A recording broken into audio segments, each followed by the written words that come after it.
Hi, I'm Kenzie. Welcome back to my podcast. If you are just joining, welcome. Today we will be talking about my 7th Little Bear VHS, Little Bear's Band. This VHS includes Little Bear Sing a Song, Diva Hen, Clever Cricket, and Little Bear's Band. First, let's talk about Little Bear Sing a Song. This episode starts out with Little Bear and his friends singing Row, Row, Row Your Boat. Then they whistle the tune, except Duck, who had trouble. Then Little Bear suggested they could sing a different song. Mitzi suggested, why don't we make up our own song? So Mitzi started singing, Little Bear, sing a song. Then Little Bear went, ding dong, twice. Then Mitzi sang, run along. Then it was Emily's turn. They started from the top and Emily sang, turn around. Then it was Duck's turn. She thought and thought until she suggested to fall to the ground. They started from the top again. Mother Bear told Little Bear from a distance that it was time for him to come inside. Little Bear told her that everyone was making up a song and it was Cat's turn. Cat sang, dance on your toes. Then it was Hen's turn. She sang, wiggle your nose. Duck tried to wiggle her beak, but she couldn't. It was funny. Then everyone started from the beginning again. As Little Bear wiggled his nose again, Duck tried to wiggle her beak again. She still couldn't do it. It was funnier a second time. Then Mother Bear asked if Little Bear's song was finished. Little Bear said almost, and it was Owl's turn. He thought and thought until he suggested to wiggle your hips. Then Mitzi said, do backflips. Everyone was amazed.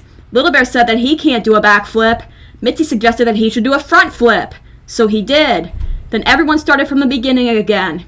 As Little Bear did his front flip, he bumped into Mother Bear. She asked if he was finished. Little Bear said that Lucy hasn't had a turn yet. Emily, as Lucy, suggested to stand up tall and make yourself small. Then everyone started from the beginning yet again. Mother Bear said it was time for bed. So did Father Bear. Then everyone sang the whole song again. Then Little Bear added, the moon shines bright. Then Father Bear added, say goodnight. So everyone said goodnight to each other. As Little Bear was being tucked in, everyone else sang the song again while the moon shone bright. And that's how the episode ends. Now let's talk about the episode as a whole. I feel like this episode was a memorable one as well as fun.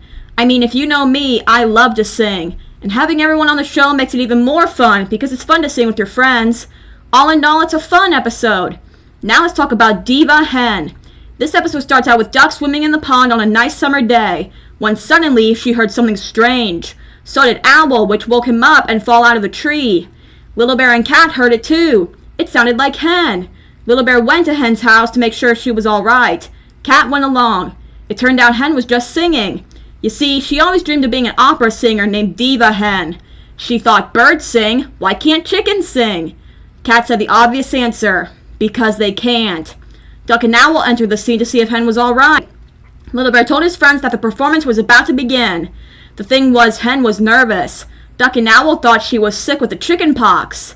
Little Bear went to encourage Hen to get out there and sing. Hen couldn't, but Diva Hen could. And so the performance began. Duck and Owl thought Hen's singing was atrocious and loud, so Little Bear gave them hats to block out the singing. After Hen was finished performing, Little Bear, Duck, and Owl applauded. Afterwards, Duck and Owl talked about how Hen is a really great singer when she's not so loud. Owl couldn't hear Duck, though. Hen had a chat with Little Bear about how she was really something and how she was going to get ready for her next performance. Afterwards, Little Bear and Cat took a walk while humming a tune. And that's how the episode ends. Now let's talk about the episode as a whole. I feel like this episode was interesting. I mean, the way Hen was singing, you can tell her friends didn't want to hurt her feelings. And that's really sweet of them. All in all, it's a good episode. Now let's talk about Clever Cricket. This episode starts out with Emily, Little Bear, and Tutu going back inside to see Granny. It was cold outside, as well as inside too. So Little Bear, Emily, and Tutu went to get more wood for the fire. The thing was, they didn't notice a cricket was in the log that Tutu was holding. When they heard it chirping, they went to look for it, but they couldn't find it. Granny said that it'll chirp a lot as the house warms up, but they have to be careful. They don't want to scare it. Granny then mentioned that it was good luck to have a cricket in the house. They heard more chirping. Little Bear said that crickets are very musical as well as clever. That's what they named it, Clever Cricket. Clever Cricket was trying to teach them a song. So they chirped along until Little Bear found Clever Cricket in the fruit bowl. Clever Cricket was jumping all over the place, which was natural. So Granny calmed it down. She had never seen such a musical cricket. Clever Cricket was welcome to spend the whole winter or as long as he likes. Everyone had fun making beautiful music that the mice have come out to dance. Emily didn't know mice were such good dancers. Then Granny, Emily, and Little Bear sang a song about a cricket. After the song was over, Clever Cricket chirped a few more chirps. And that's how the episode ends. Now let's talk about the episode as a whole. I feel like this episode was very musical in a very unique way.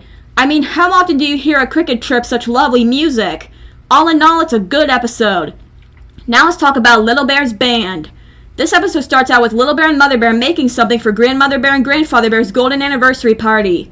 They have been married for 50 years. The reason it's called a golden anniversary party is that it's great to be married for so long that it's as good as gold. Then they hear Father Bear playing his trumpet that he found. He was good. And there was a reason he was good. Father Bear used to be in a band. He put in a disc on the gramophone and he, Mother Bear, and Little Bear danced to the music until Father Bear accidentally knocked the gramophone over and broke it. Mother Bear said that Raccoon would be at the party and that he was good at fixing things. The scene transitions to Little Bear playing Father Bear's trumpet. Doc, Hen, Cat, and Owl were watching Emily do hopscotch. They heard something. Owl thought Moose had a stomachache again. Really, it was just Little Bear playing Father Bear's trumpet. He mentioned that he was going to make up a band. That sounded like a great idea. That's when Emily said that the rest of his friends needed instruments. So Little Bear's friends got some instruments and the band had been formed. They practiced and practiced until they got it right. Then Little Bear thought that they should play at his grandparents' golden anniversary party. The scene transitions to everyone at the party. Raccoon was seen trying to fix the gramophone. He thought he had fixed it, but he didn't. Then Little Bear's band came and saved the party. He wished Grandmother Bear and Grandfather Bear a happy anniversary. They were really pleased and appreciated Little Bear doing this for them. Then Little Bear's band resumed playing as everyone else danced and Raccoon looked for the important pieces for the gramophone. And that's how the episode ends. Now let's talk about the episode as a whole. I feel like this episode was also very musical. It was really nice of Little Bear to form a band and play music for his grandparents. Of course, I'm sure Little Bear and his friends worked really hard. All in all, it's a good episode. So yeah, that's Little Bear's band. If you would like to play again, just go back to the beginning of this episode. See you next time. Bye!